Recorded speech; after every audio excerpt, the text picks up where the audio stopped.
for people listening out there, I'm referring to O'Shea Sibley, who was, I think he was 28. Mm-hmm. He was with some friends. They stopped at a mobile gas station, and they were voguing, and they had just left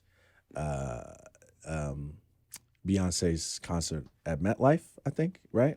Or Beyonce's concert. Right. Let's definitely listening to some Beyonce out there. Listening to Beyonce, yeah. And, they were there was a group of men that were, hurling homophobic slurs. And then, tragically, he was stabbed. And then, on the way to the hospital, he died. And, talking to you, Josh, I just wanted to, see what did you think about that situation, especially as someone who works in queer spaces, and has that self-identification. Like, how did you feel seeing it? What was running through your head? Like, yeah, walk me through that. Yeah. Honestly, it's so devastating. It really is. It's terrifying. Because as you mentioned, this is New York City. And when people think of New York City, especially right now, they think of a space that's super inclusive, that's super welcoming. And so many queer folks, Black queer folks specifically, come up here and we find community, as did O'Shea from Philly. And literally expressing Black queer joy, listening to Renaissance, an album that's all about Black queer joy and liberation, voguing, which came out of a similar situation within, the 80s and up here in New York City within the Black and brown queer ballroom scene, and just simply with friends existing. And O'Shea's murder, senseless murder on top of that, is just another example of how Black queer people just are not allowed to simply exist. Even in the spaces that say you can come here and be yourself, we're still told in so many ways that we're not allowed. And granted, there's within the Black LGBTQ plus community, like there's so much just oppression towards just our own existence and our identities on a daily basis. I mean, I don't have to even get into what so many Black queer, bi-pan, men have gone through. But when you talk about Black trans people on top of that, like the fact that Black trans women are continuously targeted too. And so here's just, again, another reminder that Black LGBTQ plus folks, we're still not safe. We're still not free in these spaces, even though we strive to showcase our freedom. And that's the thing. Like, he literally was expressing himself and his freedom and was murdered just for being there and doing that. And you see, yeah, you're just way more eloquent and articulate, and that's why I asked that. But was there again, there always seems to be this kind of tug and pull on, or push and pull on social media about, oh, I wasn't surprised. But was there a part of you that maybe you weren't surprised, but you were still maybe shocked, or because of Beyonce doing this tour, and that there had been a lot of, positive queer reinforcement, and Pride was just, in June. Was there a part that was kind of like almost like a whiplash with seeing this? And did it seem almost like unbelievable in a way, but believable at the same time? You know what I'm saying? No, yeah, I do. I'm not shocked. Unfortunately, we live in a country that was built off of Black bodies, indigenous bodies, and I am no stranger to the racism that our community experiences, and I'm no stranger to the homophobia that my community experiences too. And so when the news broke, yes, it is devastating, especially when you're thinking about a person expressing themselves to an album that's literally about Black queer joy, and also right after experiencing Pride Month. That's devastating. But at the same time, I know where I live. And I also know that even though we've gotten so far when it comes to LGBTQ plus rights, there's still so many different things that we do not have. And one of those is also just simply basic respect from people who don't want to see us exist. And this was a classic example. Unfortunately, O'Shea died, and yet we have the news of it. We have recordings of it. We see that. There are also countless other Black, queer, and trans folks who have lost their lives to senseless transphobia and homophobia, and we do not know who they are. And that's just as devastating. And so on one end, I'm glad that there are so many people out here advocating for the community and talking about this and making sure that this story does not go under the radar. And I'm also happy to see that there are so many folks rallying around the Black queer community for offering support and condolences and compassion. But at the same time, like, I'm not a fool to the truth, and I know that my community deserves better. And the fact of the matter is that we don't have that right now. And so the fact someone came in, killed someone for simply them being themselves. That was it. And that's been a tale as old as time for many Black, queer, and trans people. So I guess kind of just going off of that,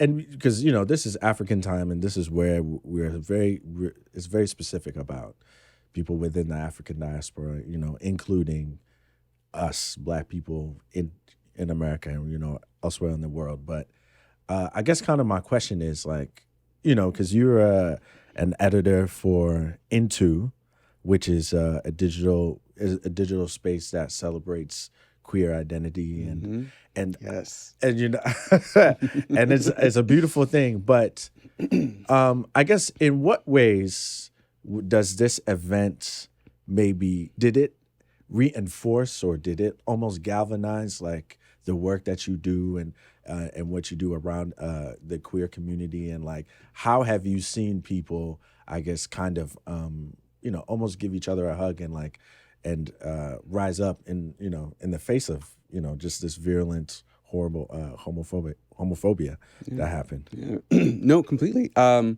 like to say that I write at the intersection of Black, queer, and nerdy. And so when I show up in spaces, I bring my full self to it. So, you know, I'm just as Black as I am queer, and vice versa. And so for me, it's also extrapolated within my art and also the news that I cover. And so I'm constantly making sure that Into and all of our sister publications, you know, we're pushing, yes, the LGBTQ plus agenda, but I want to make sure that all people from that community are reflected in there. And so for me, it's really about pushing in Black perspectives across the diaspora to make sure that that's represented.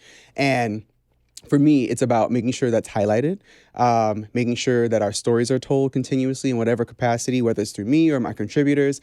But I think also making sure at the same time not to inundate completely with the things that we see within the media that tend to always show our struggle and our strife, but to also remember that we are full, holistic beings who also experience joy, and we deserve to see that too. And so what I do when I think about these moments, I want to pay respect to the Black folks that we've lost within the LGBTQ plus community to senseless violence for literally no reason, and making sure that they're honored, and also continue to make sure that I give resources and support to the rest of the community as we continue to fight and move forward for our rights, and just simply to be here, to simply exist, to go to work, grab a coffee, to go dance at a gas station if we choose to. That's simply that.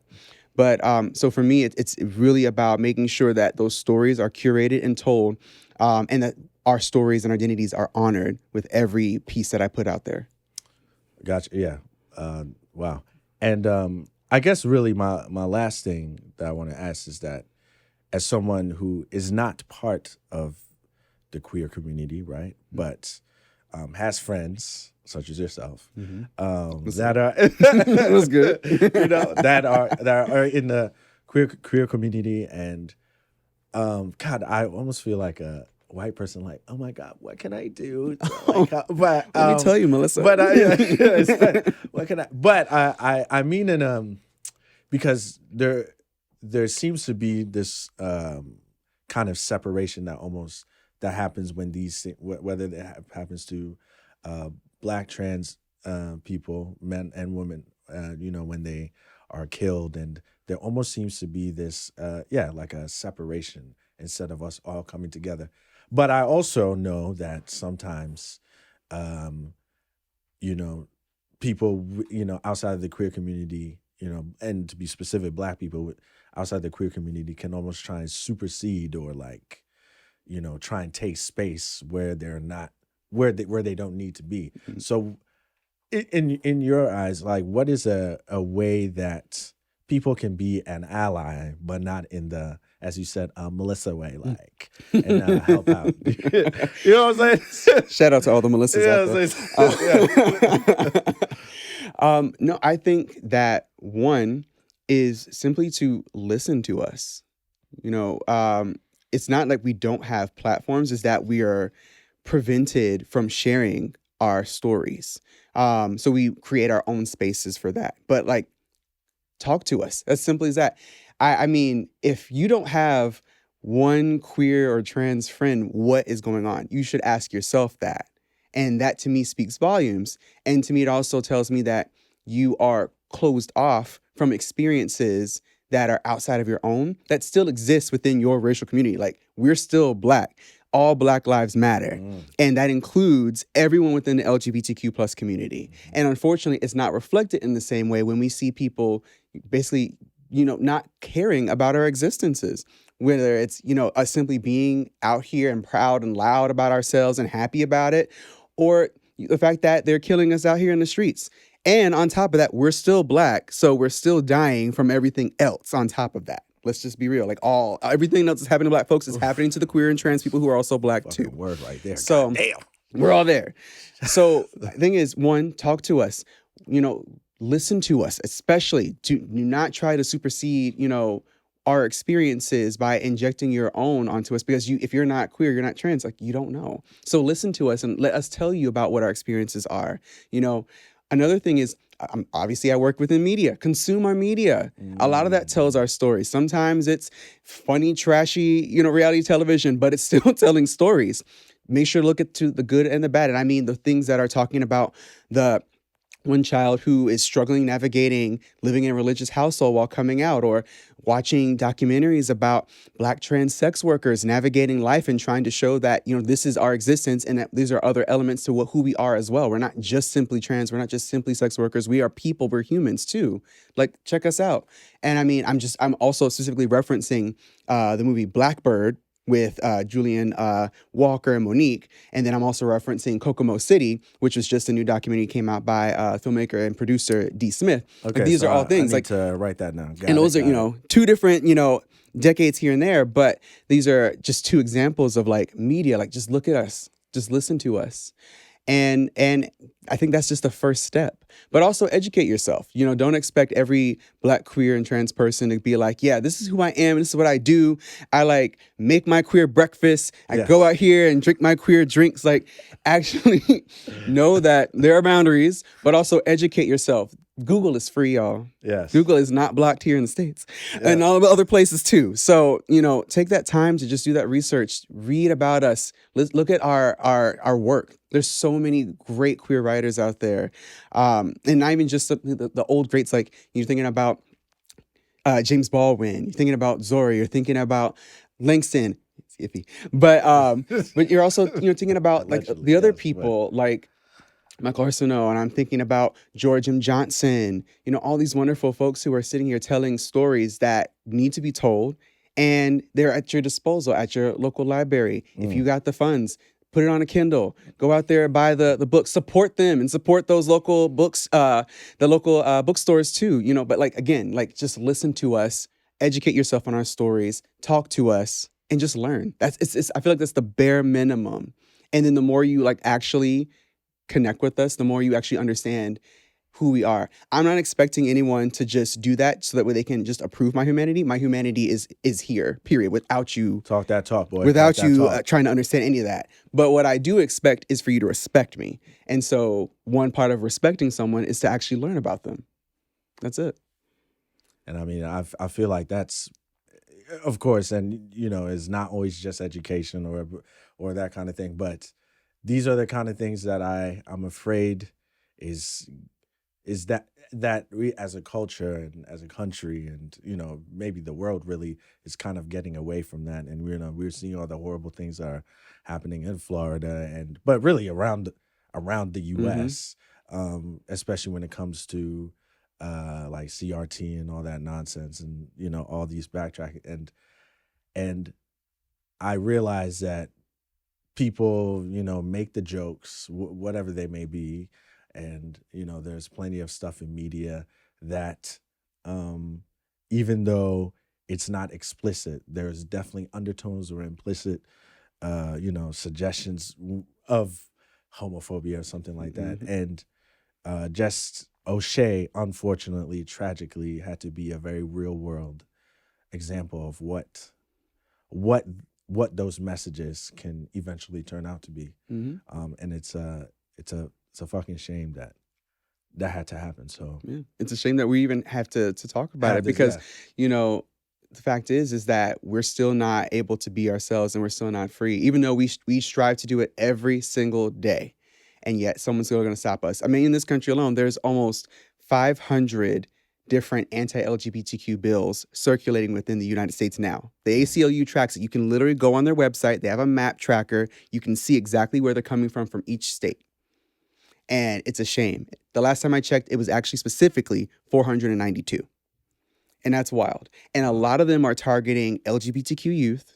A lot of them are targeting drag performers because apparently you can't go out here and just perform and give joy to people. Right. Yeah, you can't be a child. Your kids apparently. Right. Yeah. Yeah, of course. And of course it's targeting education Crazy. too in order to just really prevent folks from just learning about themselves and for others to learn about other people too.